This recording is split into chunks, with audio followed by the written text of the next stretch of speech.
Hi, welcome to the second annual Adult Children of Narcissists Conference, or ACON. This is where experts come to share their tips and tools for how to help adult children heal from the devastating impact of toxic and narcissistic parenting. I'm your host, Freeland Peters, and right now I'm very pleased to welcome licensed therapist Kara Crossway Brindle. Welcome, Kara, to ACON. Thank you. I'm excited to be here. I'm excited too. It's so nice. We're just finally kind of meeting, but we work in the same kind of similar spaces. And so I always love to connect with people doing this work because it's very special. And so I know today we're going to talk a little bit about mother-daughter estrangement. So I'm really thrilled about that. Before we get there, though, I would love for you to share with everybody just a little bit about the work that you do and maybe if you're comfortable, how you came to do it. Yeah, so I'm a serial entrepreneur, so I always like to share that first because I have a lot of hats that I wear, one of which is writing books. And so I wrote a book on mother-daughter estrangement after recognizing a pattern with the clients I was serving. So I'm a licensed therapist here in Colorado. I've been doing this work for about 15 years now. And regardless of background, I kept seeing women come in having challenges with mother daughter dynamics. And I was like, there's something to this that feels almost predictable.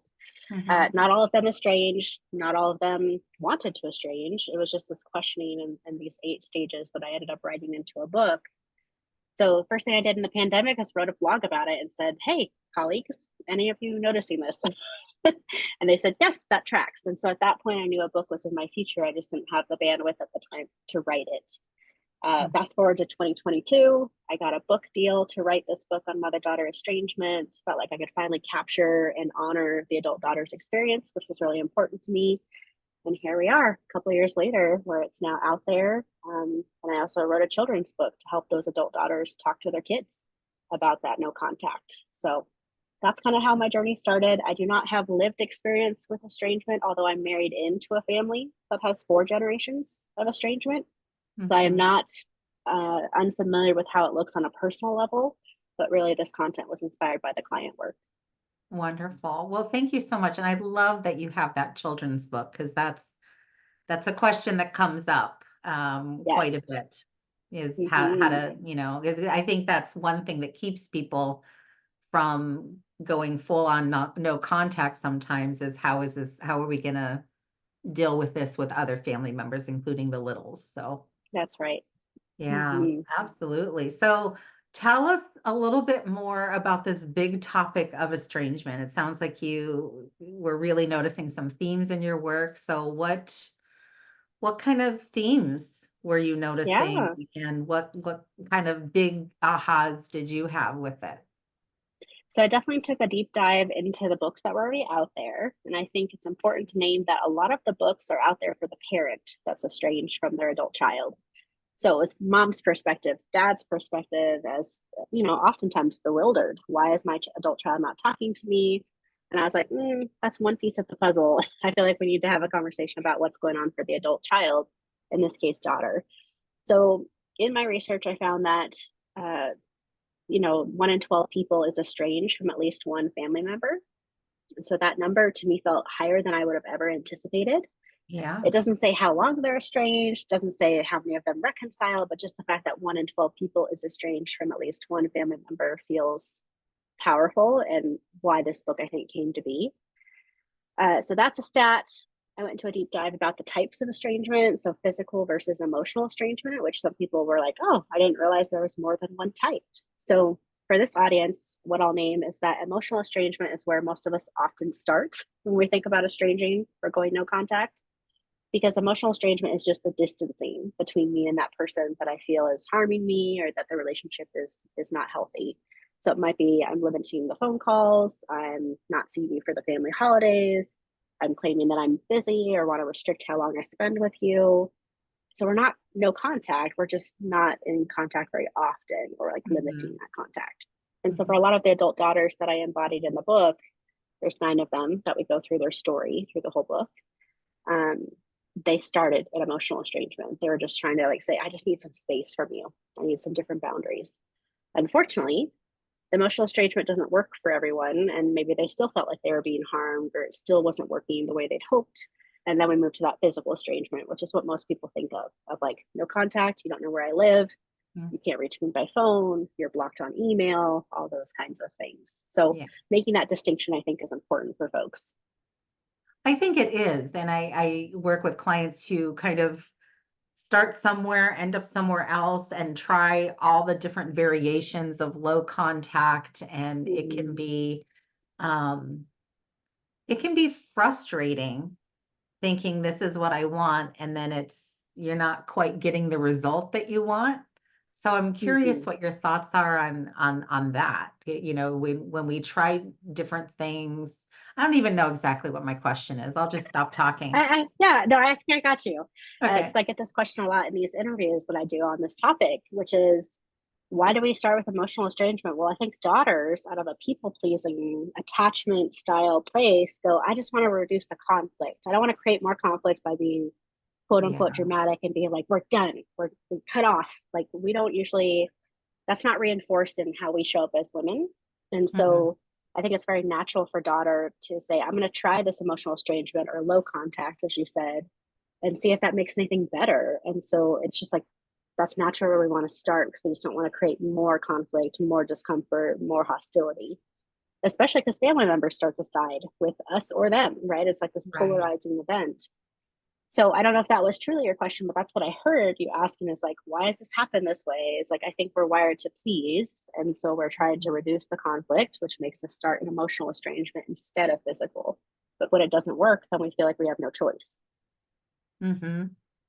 Yeah, and I see that happen quite a bit, and there can be a lot of backlash as we've started to kind of chat about, right? Mm-hmm. The consequences, the fallout, the aftermath, as I call it, in the writing that I've done about that very subject. Mm-hmm. So, what kind of things do you see as far as um, the potential consequences of different types of estrangement?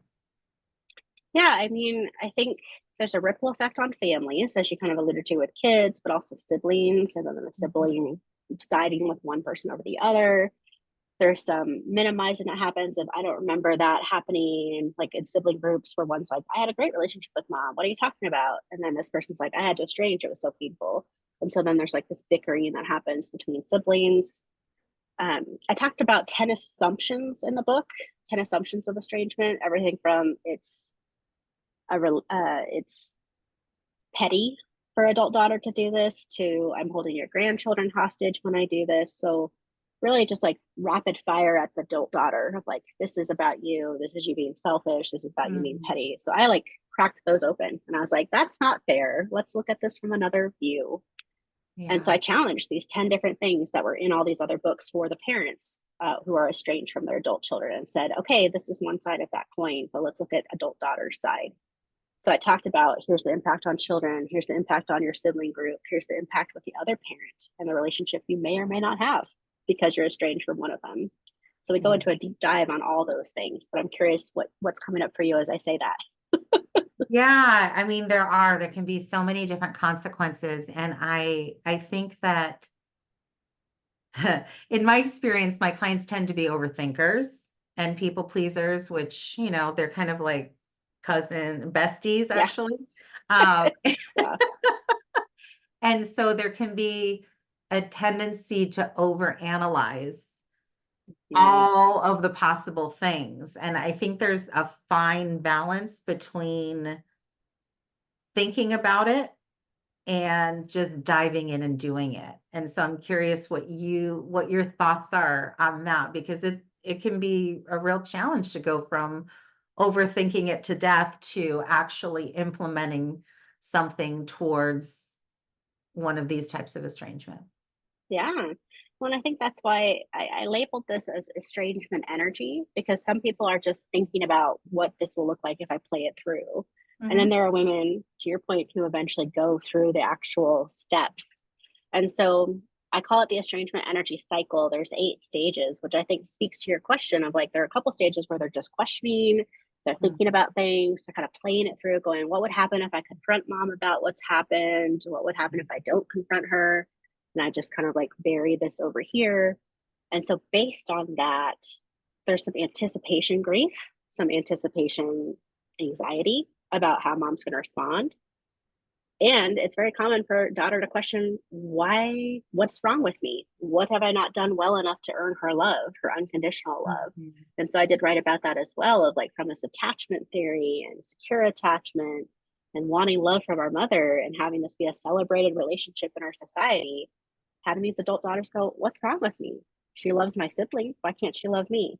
There's this other Mhm. mom over here who loves her daughter. What's wrong with me? And so I think that's tied to that people pleasing you just named of like, they Yeah. always take ownership. And I'm like, wait. As a therapist, I'm like, let's get curious about that. Cause like, how much of that is Right. yours to own? How much is Yeah. that someone else's? Like, we're not here finger pointing, but I don't think it's fair for anyone to own the brunt of a relationship when it takes two people to be in it. Absolutely. And I'm glad that you mentioned that because that is a recurring theme I see as well. Is just I call it kind of like growing up in the land of extremes. Mm, And there's that black and white thinking that comes from that. Either it's got to be this way or this way. And I call it the pendulum swing. Like yeah, usually you start off on one end, you go straight to the other, but then hopefully we're going to try and help settle somewhere in the middle because we're used to those extremes growing up that way. And right. and it can be challenging to navigate that, a little messy. But I think it can be also necessary to have that contemplation. I love that you have that energy word in there. It's not, there's no should do it this way, right? There's let's explore this. And so I love that you have that built into your process. Thank you. I appreciate that. Yeah, it's definitely not linear, just like grief's not linear. So just normalizing all of Right. that is really Yeah. important. Yeah, linear. I know. Wouldn't it be lovely? You're Brain like, I'm works almost out that of this way. stage. Yeah. I Can't wait to know. get to the next one. Nah, it doesn't work that way. Yeah, yeah. And I love that you name the grief because there's so many different layers of, well, I mean, in general, the grief has a lot of layers, but with estrangement, there are levels that don't get talked about very often. Yeah. And I want to talk about those. Like, I want to talk about how this is not an easy decision for daughter. It might be taking her months or years to make the final Mhm, decision of I need to go no contact. mhm. I want to talk about she's grieving the loss of the mother that she could have had.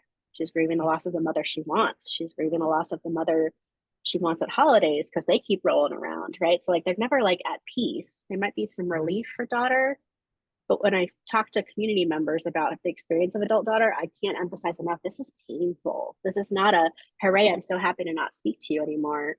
There might Right. be a sense of relief because I'm not being abused, but like it's very much the grief process. And that could take years for people to feel differently about. Absolutely. And everyone can go at their own pace, and that's okay. That's right. Yeah.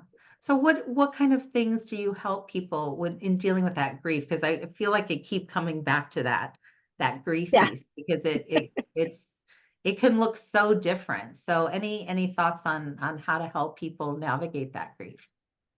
Yeah. I mean, I think, in the perfect world, daughter and mom would come together and do some work and heal. I mean, that would be great, right? If we could say, hey, let's bring mother and daughter together and do the work. And I know there are lots of family therapists who are willing and open to doing that work.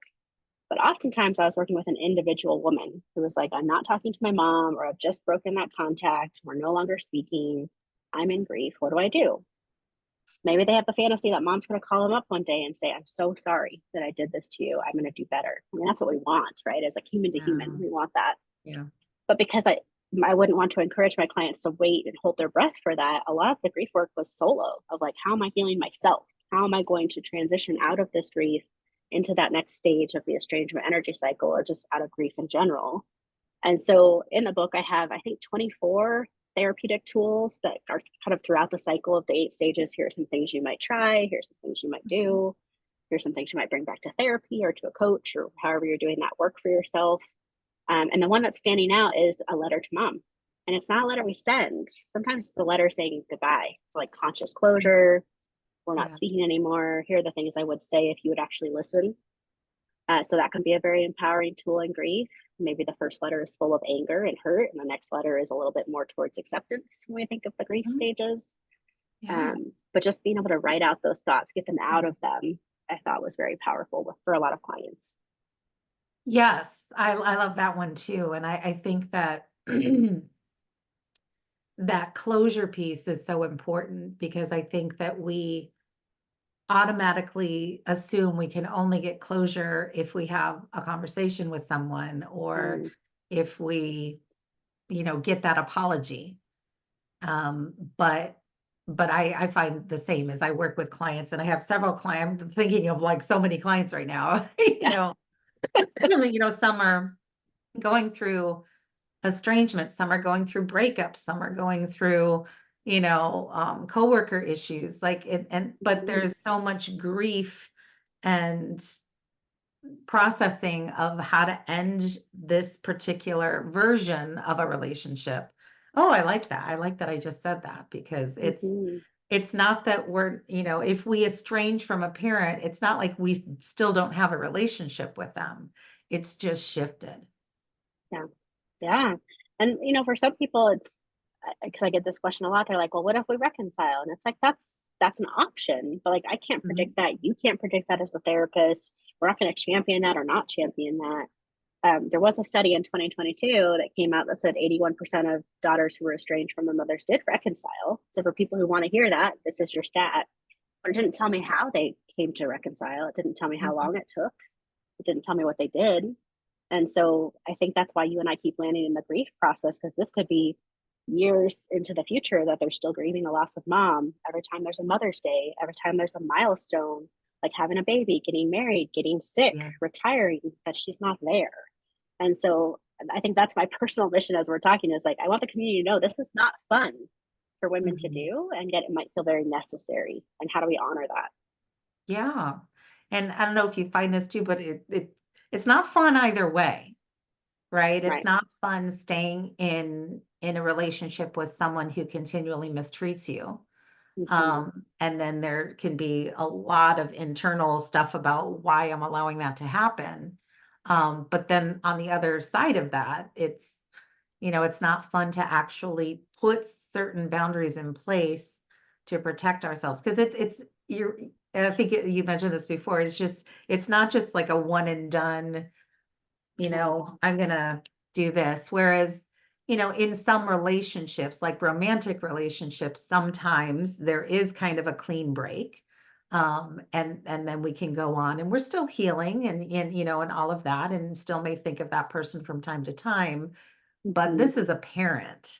And so there's always going to be that connection to that person. And I'm so glad that you mentioned all these different anniversaries and milestones because it doesn't just like all of a sudden go away, even after the parents gone.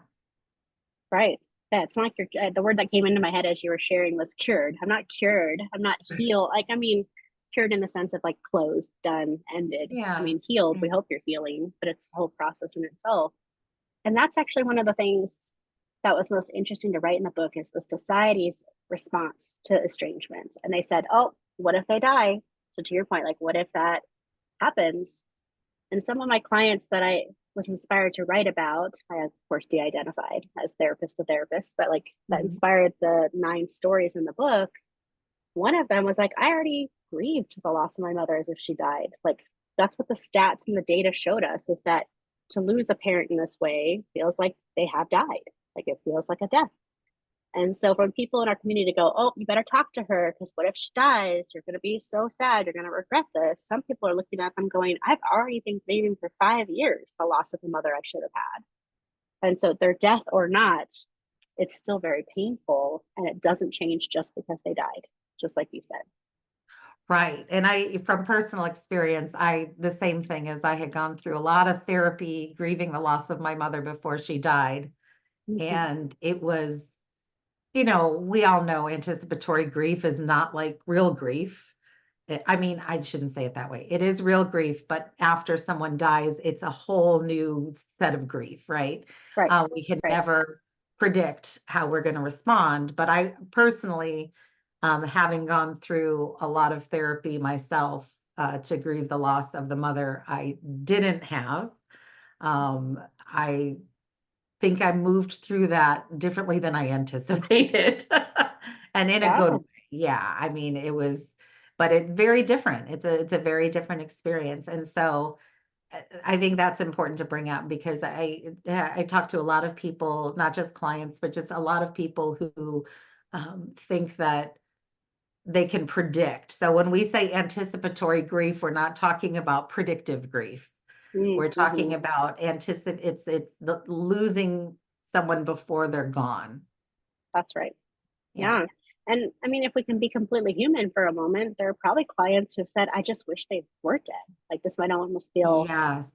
easier. That's a Yeah. tricky word, right? But like this might change something for me if I knew they were truly gone versus having someone mention them or seeing them pop up somewhere or having them try to outreach me. Like, and I've already grieved that they've been a loss in my life. So I have had clients in their most vulnerable, painful place be like, this almost would feel easier if they were dead. And I Hmm. think I just want to like create some like safety and space in our conversation for that because there are probably people who are going to watch this going, I have had that thought that it would be Yes. easier or more simple or whatever the word is if they just weren't on this planet, especially if they keep coming back in uninvited or they keep trying to outreach you or they keep trying to stir the pot in some way.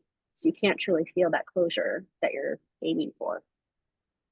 I am so glad you brought that up because it's very real. And when I have conversations with people about that, I sometimes see the like, am I supposed, is it okay to think that? Yeah, Absolutely, it's human. it's human. Mm-hmm. We want to push away that which is hurting us. And that's a very good adaptive skill to have, right? Like, do you know the things that are causing us harm, we want to create some distance. So Mm-hmm. having that thought in and of itself is not bad, right? It's Yeah. actually healthy to acknowledge that you're having that thought. I think where it can get murky is when we're having a thought, but we don't want to admit that we're having a thought. And then we start making judgments about ourselves about the thought, and which of course, spirals the thoughts and stirs up all the feelings around that. So Mm-hmm. I love that you're bringing that up because, you know, therapy, we want to name it. We want it out in the open, right? We want to be able to talk about the things that are hard. And this is Mm-hmm. hard. And we're joking and laughing and smiling a little bit with this, but I just want to say this is a very serious thing. I happen to love humor to diffuse sometimes. And I also find that people who do this kind of work, as well as people who are going through this, we tend to have some interesting senses of humor. You have to. You have Yeah, to. exactly. Exactly. Yeah. So, yes, I appreciate you holding that space. So, for those of you out there just wondering, is this okay? Is this normal? Yes, it absolutely Mm-hmm. is. And if you need to talk about it, hopefully you can find someone to talk about it. That's right. Yeah. Yeah, I really appreciate that. Um, so we talked a little bit about grief, talked a little bit about the kind of the low contact kinds of stuff. Mm-hmm. Um, what do you have to share about? I'm going to ask it, and I think I may have started talking about this, but I get sidetracked super easily, so forgive me. Um, is is the person who starts off with one type of estrangement, goes to another, and then maybe tries a whole bunch of different things. So what would you have to say to someone who changes their mind? As in reconciles or continues contact, or what do you mean? Either one, or kind of goes back and forth. But I know people who go no contact and then start contact again and then go back to no, I mean, and so I'm just curious your thoughts on that. Yeah, I mean, I think we can normalize that yet again of like it's that desire to be connected to others, to belong, to be a part of a family. Sometimes that moving between is happening because we don't want to lose other family members, or we're trying to keep the peace with other people. So I think we can normalize that that's part of this dynamic. Sometimes it means we're losing not just one person, but multiple people. Now we're cut off Yeah. from our other parent, from our siblings, from our step siblings, from people who are married into the family, which is what I've seen in my personal life with the 4 generations of estrangement. Makes holidays quite interesting to like navigate the Yeah. landmines Hmm. there, which is probably also why it feels like a death because you're like you can't utter their name without someone going right? Like that's not helpful for the people left behind. Um, let's see, what can I say to the folks that are moving between the two, besides that it's natural? There's always the what if. I'm thinking of one client I've written about in the book. I call her Nina in the book, and she took several years to estrange from her mom. She definitely tried emotional estrangement first, then went to physical estrangement. And every year on a significant date, she questions. She goes, what if I start talking to her again? What if I tried again? With that ownership of I'm different, maybe she's different, even though she knows enough from other family members that her mom hasn't changed at all. She just hasn't done any of her work. Yeah. But that humanness of like, what if mom is healthier? What if mom is in a better spot? Maybe I should try to outreach her. And there have been times she's picked up the phone and been like, let me call mom and see what she said. But then she stops herself.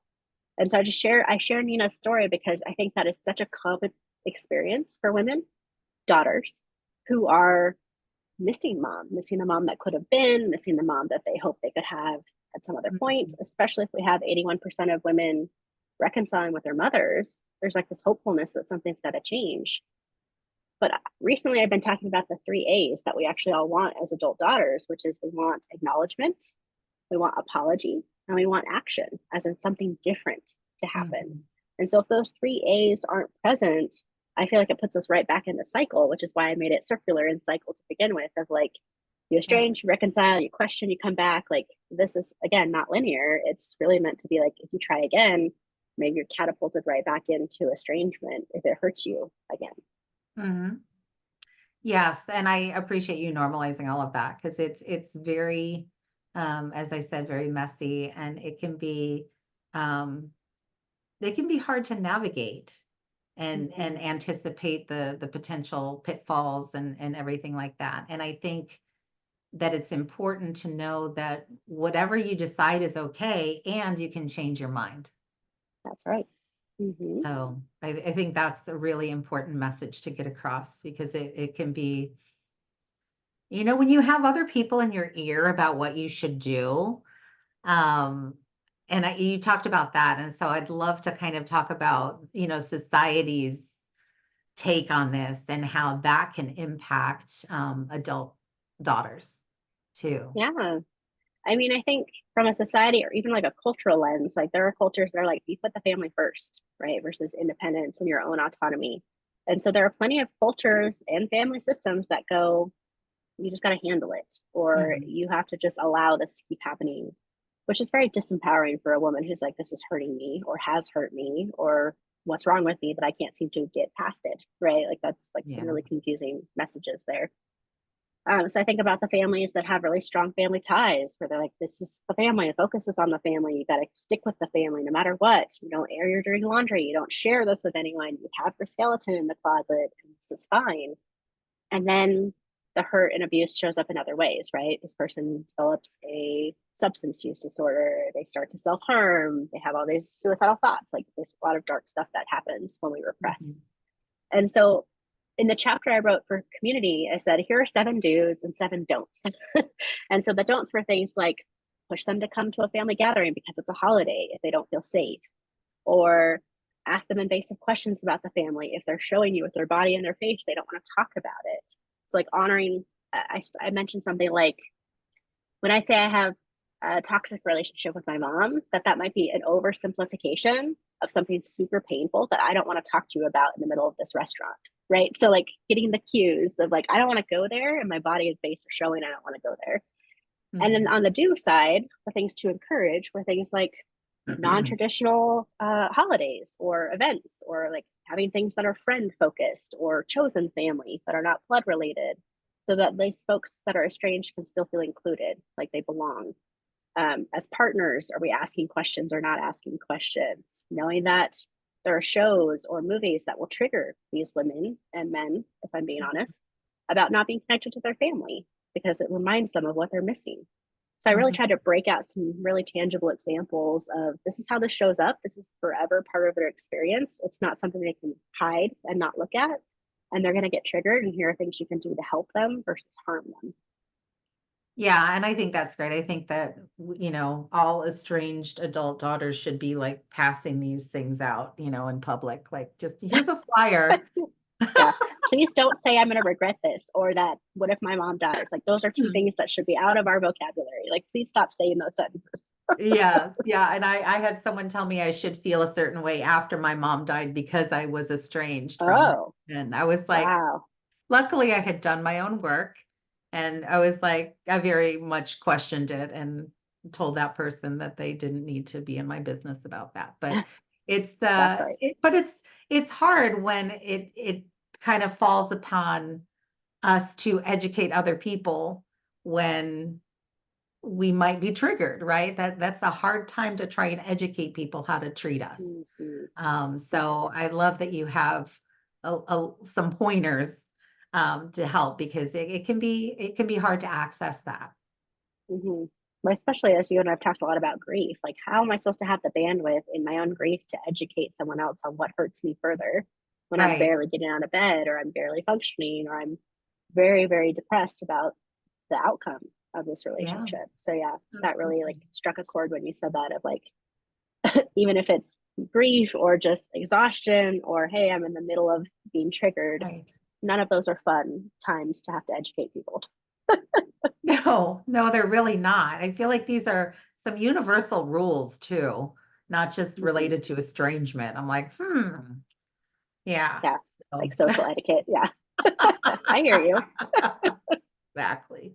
Exactly. Yeah, we have a lot to teach our society about estrangement and about grief. So Yes, yes. for sure. Yeah. I feel like the most painful assumption that I wanted to get your take on, 'cause Mhm. it's most painful to me, is the assumption that therapists are championing estrangement. That we're saying, go for it, estrange from your family, laissez faire, no problem, just do it. And that Oh, really hurts me at my yeah. core as a mental health professional. Like, I'm smiling because I'm also like, are you serious that we believe this? And I'm sure there are colleagues that are in their own way saying, cut these people off, but I know any good therapist worth their salt is going to be like neutral and say, tell me more about that. Why do you think that's an option for you? Why is that not an option for you? I Mhm. suspect there are clients who are hearing conversations about boundaries and interpreting that as you should stop talking to your family member. But I want to get your take on why you think that that rumor is still so prevalent that it's And our doing. yes, I'm so glad you brought that up because I've been seeing so much more about that lately. Mm, And I have people in my local community, therapists in my local community who work with the estranged parents. that's right. And Mm-hmm. then, there's people like me who work with the adult children, whether they're estranged or not, right? So there can be some heated discussions that go on about this. And I think you're correct. I think that there are people who are going to interpret things and just like when I have a potential client come to me and say no therapist has ever gotten this before, I kind of put um my analytical, deductive reasoning hat on and like I'm only getting one person's interpretation of their experience. And of course, I'm Mm-hmm. going to validate that experience.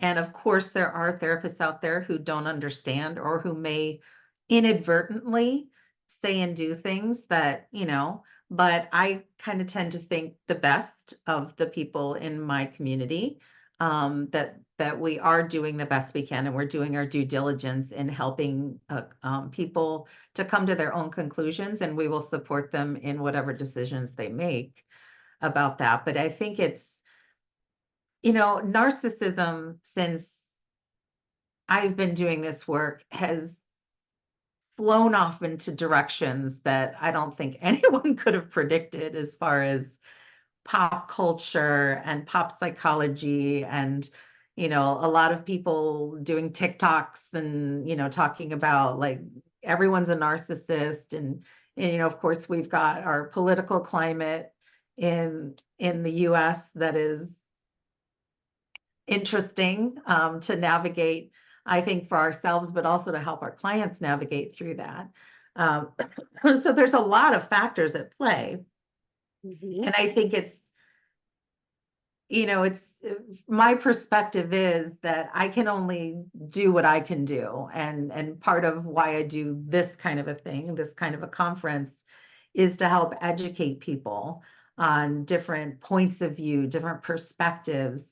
But this is not, no one, just in case anyone needs to hear it, no speaker, and myself included, are telling anyone what to do here. We are providing information, we are providing possibilities, we are providing tools.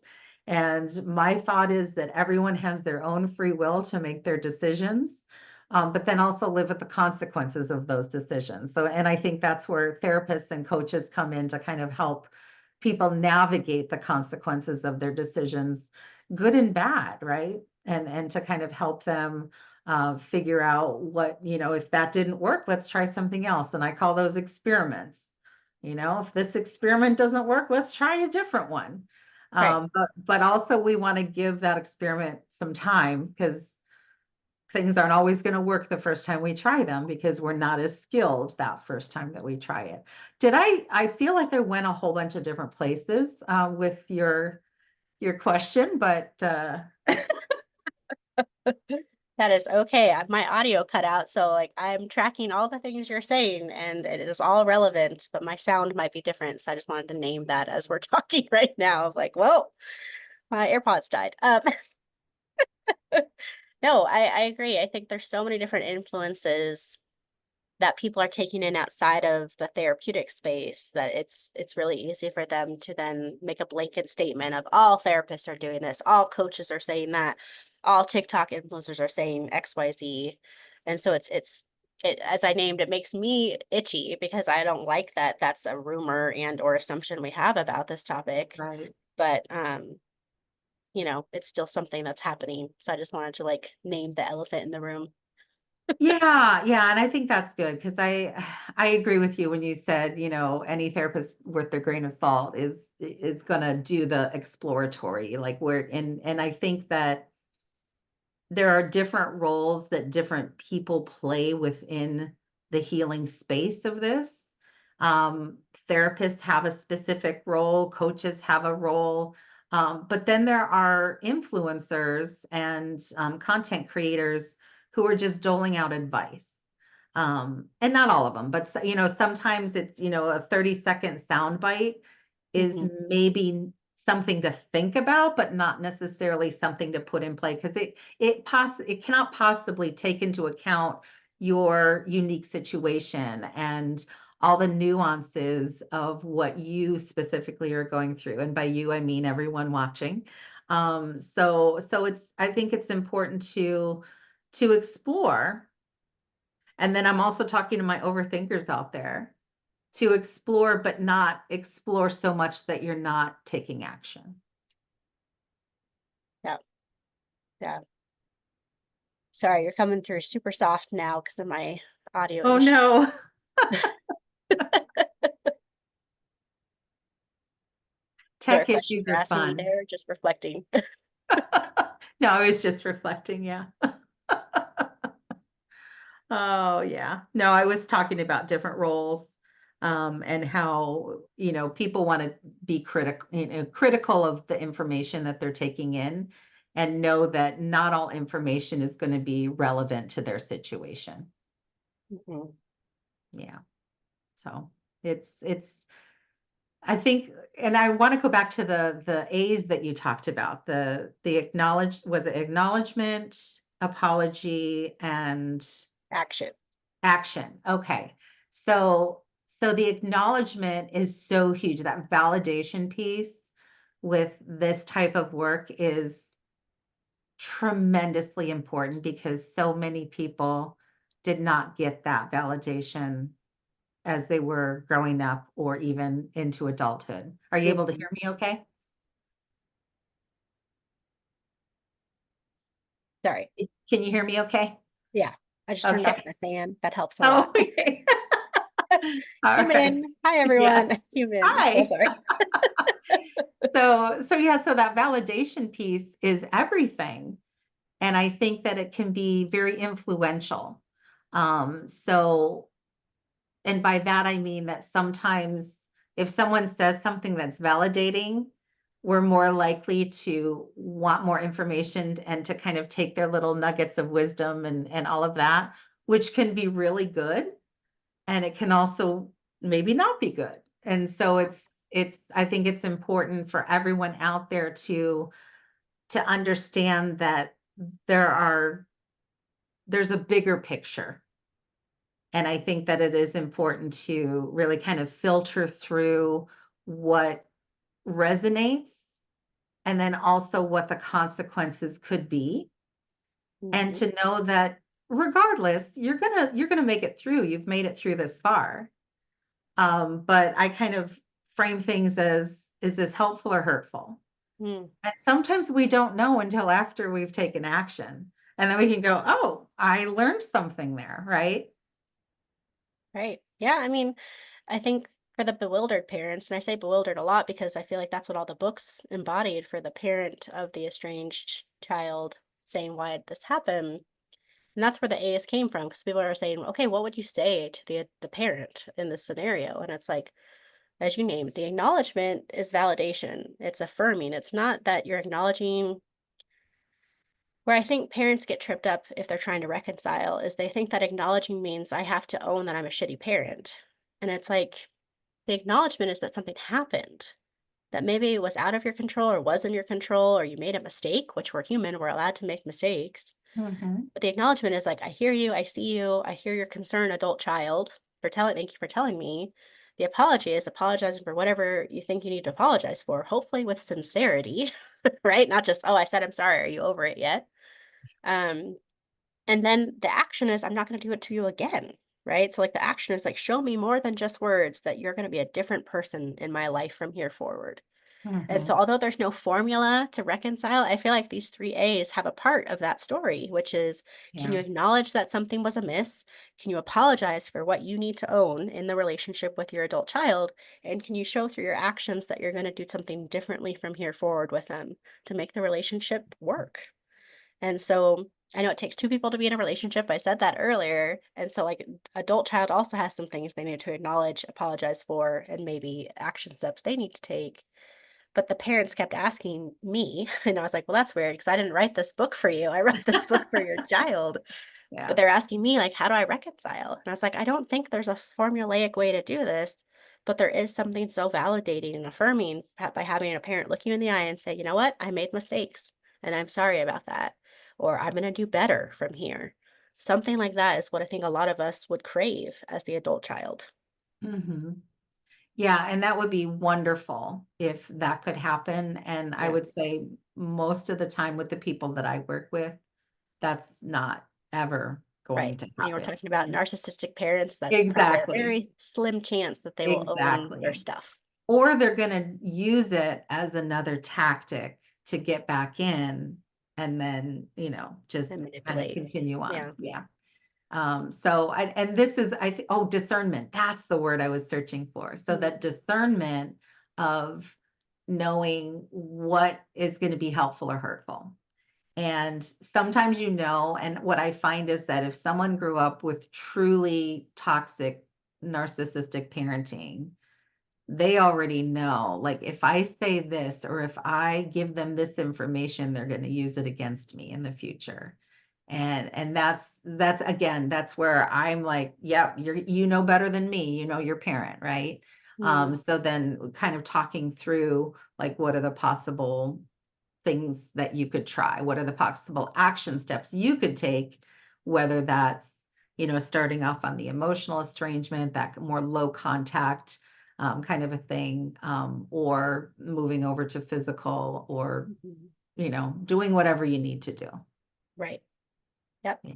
So it's a process. That's probably the key takeaway. It's a process Yeah. for anyone that as we're talking about estrangement. It's not I woke up and all of a sudden I'm implementing estrangement. Oh, It's no. something that Yeah. takes a while for people to get to a place where they say, is this what I need to do? Yes. And it does. I find that before people even talk to me about it, they've been thinking about it for such a Hmm. long time.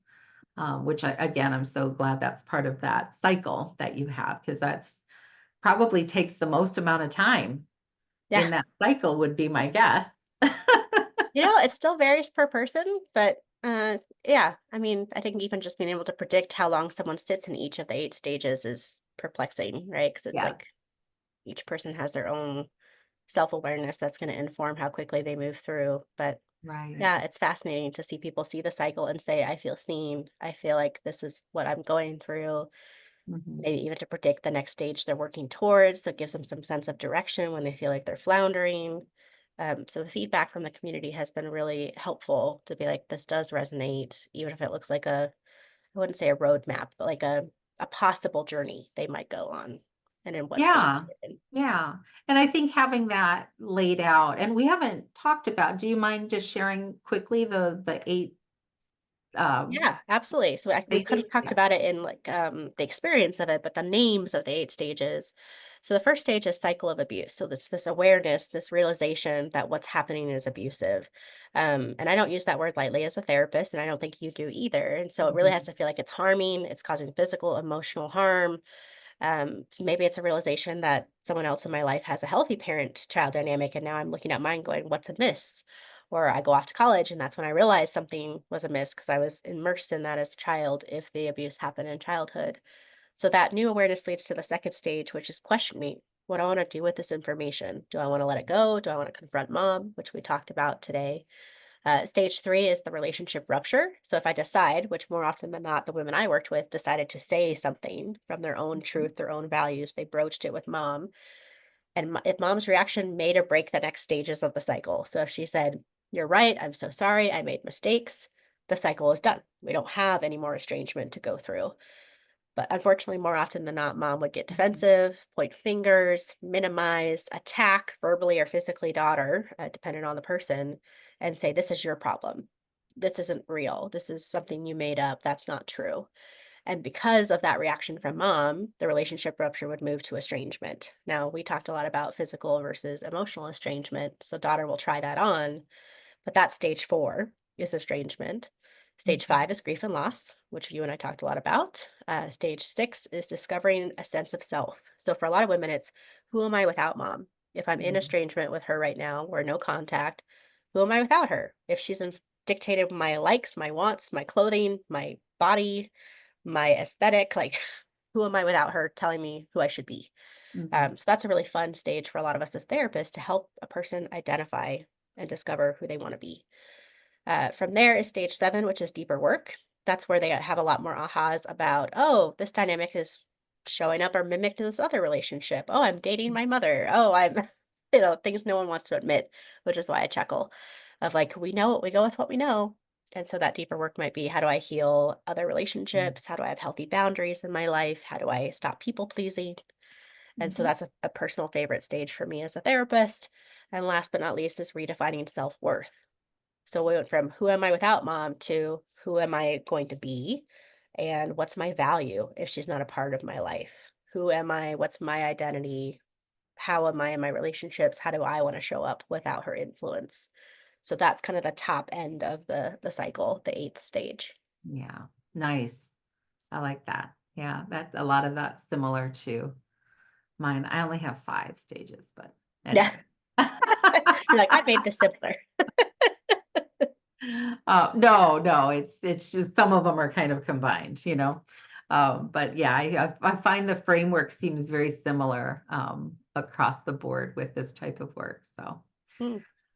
yeah, so I really appreciate you coming on and talking all about estrangement and giving us some good information about what this looks like in your experience and with all the research that you've done and the book that you've written. And I want to make sure that people know how to get in touch with you and follow you. So anything you want to share about how people can get more of your wonderful work? I appreciate that.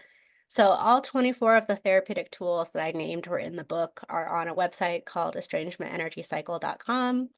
There's a mother-daughter warning checklist of like, here's things in the relationship that might flag for some work that you want to do together or separate. But all those are digital downloads for people to access.